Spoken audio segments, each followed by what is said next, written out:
The subject of history is all about looking back on things that have happened in the past. And at the moment we're living through some really important times.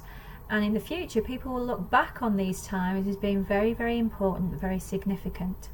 When you are a bit older, when you become an adult, you will want to look back on what's happening right now and look at the things that you were doing, look at the things that you were feeling and the things that you were thinking, as well as what was happening in the rest of the world. So today we're going to look at 2 different ways that you can record your own history now. So the first thing we're going to look at in terms of making your own history is keeping a diary or a journal. Nothing new there, but obviously, like we say, you're living through some significant, important times, so really, really good idea to actually record what's going on and how you're feeling. So you may have come across some fictional diaries, like something like Diary of a Wimpy Kid, or the Donut Diaries, or Julia Donaldson's The Dinosaur's Diary. All of these are fictional diaries. They're made up, they are quite light-hearted, quite funny, really good to read. There may be some real diaries that you've come across, so you might have come across the Diary of Anne Frank, writing in the Second World War. Or you might have come across the Diary of Samuel Pepys, who was writing around about the time of the Great Fire of London. These are real diaries, so they talk about real events and things that were happening at the time. So here are some tips for writing a diary. Now you could really use an exercise book, or you could use a notebook that you might have at home, or it may be that you could create your own diary out of paper and staple it together or stick it together, so you've got lots of different pages in that you can write in. Tips for actually creating the diary itself. So use it as part of your daily routine. So there will be things that you're doing on a day-to-day basis for school, or things that you're doing with the people at home, and I would keep it as part of your daily routine to write up your diary. Always write the full date before you begin your diary entry. So if it was today, for me, I would put Monday the 30th of March 2020, so it's really clear what day you're writing about. I would use it as a way of practicing my writing skills. So writing full sentences if you like, use some descriptive language if you like, use the first person, I, because you're obviously writing it from a personal perspective. You might want to draw, so use it as a way of practicing your drawing skills. If you think about something like Diary of a Wimpy Kid, there's lots of really fun illustrations in there. Illustrate what you are writing about. You might even want to stick some things in, stick some pictures in, or stick some bits and pieces in from the things that you've been doing at home. As well as recording what you do, so as well as recording the things that you are doing on a day-to-day basis, think about how you're feeling and think about what you're thinking around at this time, and actually note those things down as well. You can do this using words and pictures.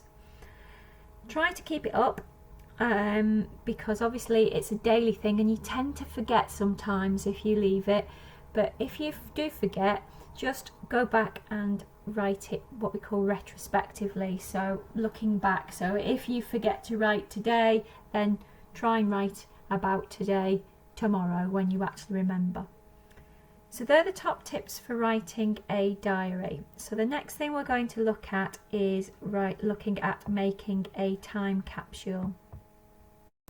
So this is another way of capturing all about now, and if you've not heard of a time capsule before, it's a container that you put lots of different things in, lots of different items that represent what's going on in the world and what's going on in your life at the moment, and you put it all in one place in a box or in a container, and you hide it away and forget about it and come back to it in years to come and look at what you have been doing and what was going on at the time.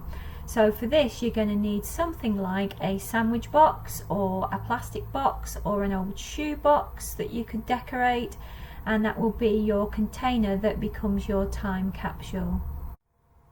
So here's your instructions.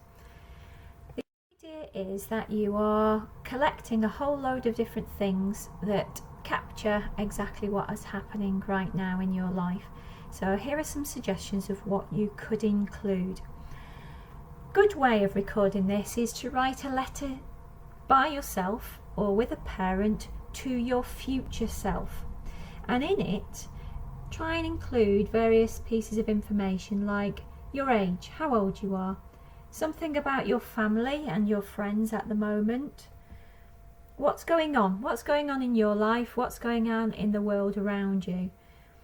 Might be some thoughts and feelings in there about what you've been doing and how you feel about being off school. And you can write or draw some pictures about what you'd like to do when you grow up. So think about your future self, the sorts of things that you would want your future self to know. Some other ideas of things that you could include in a time capsule are things like some pictures that you've drawn, maybe of your family, your friends, your pets, your house. How about putting in a photograph or some photographs of today? If you've got a printer that you can take some digital photographs and print those out, or maybe some recent photographs of yourself that have been taken over the last few weeks, maybe a school photograph, your newest school photograph. Some reports from newspapers, so news stories, what's in the headlines, from the internet, maybe print those out. Maybe you want to include some special items of things that you know that you'd like to look back on in years to come. So it might be something you've made, or it might be something from school, or it might be a special item that you don't mind tucking away for years to come.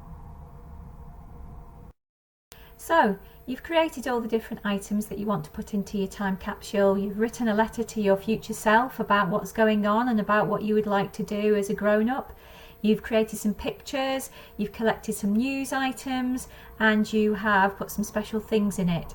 Once you've done all of that, put an elastic band around the lid or sellotape it up so you don't damage it at any point, and then hide it away. Put it somewhere safe, in the back of a wardrobe or on a high shelf or in the attic, and forget about it, and look forward to coming back to it in years to come to see what was going on at this very significant time.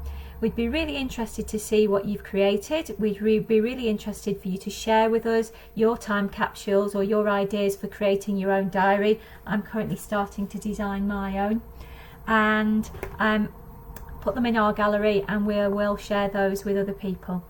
Thanks for watching today, and good luck with your time capsule or your diary. Bye.